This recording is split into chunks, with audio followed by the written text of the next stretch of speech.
Bienvenue sur Grand Personnage de l'Humanité. Saviez-vous que Mozart n'était pas un musicien? Il était bien plus que cela. Il était un phénomène. Wolfgang Amadeus Mozart naît en 1756 à Salzbourg, dans le Saint-Empire romain germanique. Son père, Léopold Mozart, est violoniste et pédagogue reconnu. Mais même lui ne pouvait imaginer l'ampleur du génie qui grandissait sous son toit. À 5 ans, il compose déjà. À 6 ans, il joue devant les souverains d'Europe. Il traverse les palais et les capitales, non seulement comme enfant prodige, mais comme révélation. La musique ne semblait pas apprise.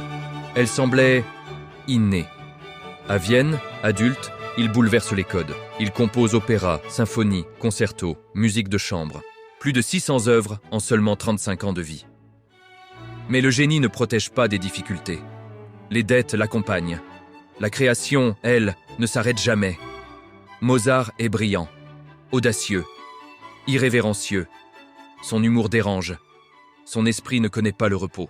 Il défie son époque non par provocation, mais par excellence. Il épouse Constance Weber. Leur relation est passionnée, imparfaite, profondément humaine. Derrière la légende se tient un homme sensible, entièrement dévoué à son art. En 1791, à seulement 35 ans, il meurt. Les causes restent débattues. Il est enterré dans une fosse commune, sans monument, sans gloire officielle, mais le génie ne disparaît pas. Sa musique traverse les siècles. Elle inspire Beethoven, structure l'harmonie moderne, redéfinit l'émotion musicale. Mozart n'était pas un simple musicien. Il a transformé la musique elle-même. Mozart n'était pas un musicien. Il était une force de la nature.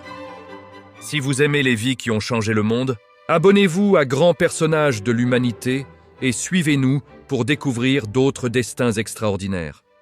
Parce que la grandeur ne naît pas pour entrer dans l'histoire, elle naît pour la réécrire.